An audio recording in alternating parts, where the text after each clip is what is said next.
Hello, my name is Reverend Jacob Ugoke, a physician priest from Nigeria and the director of the DePaul Hope Social Center, Enugu. During the course of my pastoral work in Nigeria, I saw gender inequality.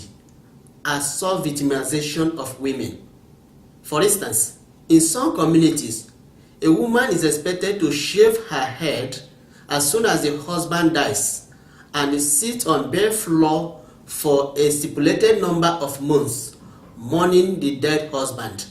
If she has no male child, she loses a right of ownership to the late husband's property.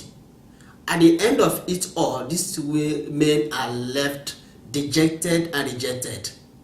When I met these women, I saw hopelessness, I saw poverty, I saw desperation on their faces.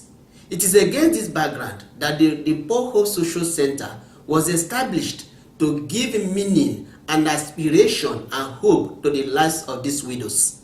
Join us and make it a reality. Thank you. Hi, my name is Leon Ward. I'm the secretary of the DePaul Hope Social Center of Enugu, Nigeria. And I'd like to say a few words about some of the social services which the center will be providing to widows. However, before doing that, I'd like to mention that I traveled overseas on business and went to African countries fairly often.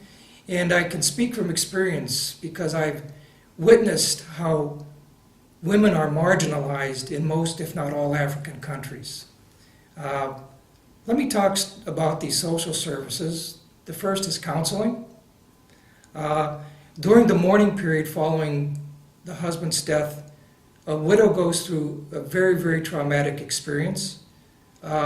These can cause deep psychological scars, and the center intends to provide professional psychological assistance to these widows so that to help them move on with their lives. The next service, which is very important, is legal services. Typically, these women have little or no resources, so they are not in a position to take their cases to court to fight for their property rights. The center will provide legal referrals who could fight for the cases in court on behalf of these widows. A third is microloans. The center will be providing small loans to women for the purpose of starting their own businesses or trades, such as farming, or similar or maybe not similar undertakings which they might have a gift for. And finally, there's the Microsoft skill acquisition. We live in the computerized world, and the computers are everywhere, and they're here to stay. And they're in Nigeria.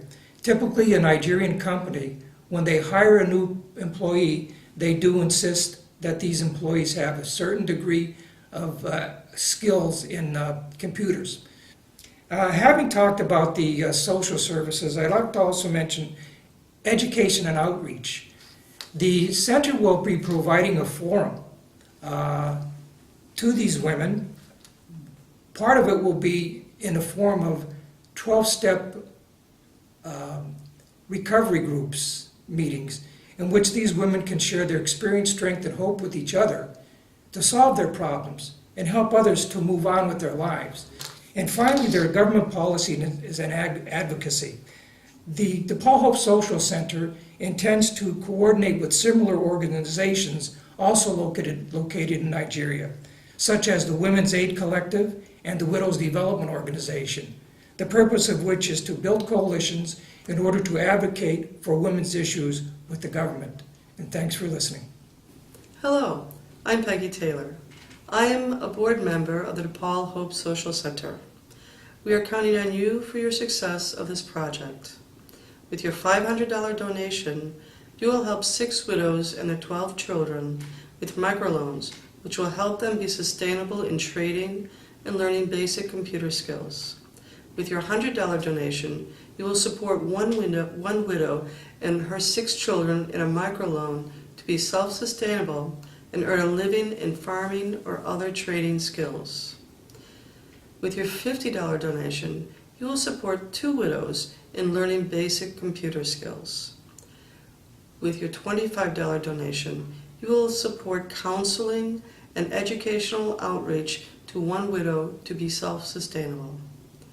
With your $10 donation, you'll help one widow in education and policy advocacy efforts to change the law and provide equitable gender policies in Nigeria. Please join us in this vital project in Nigeria. And thank you.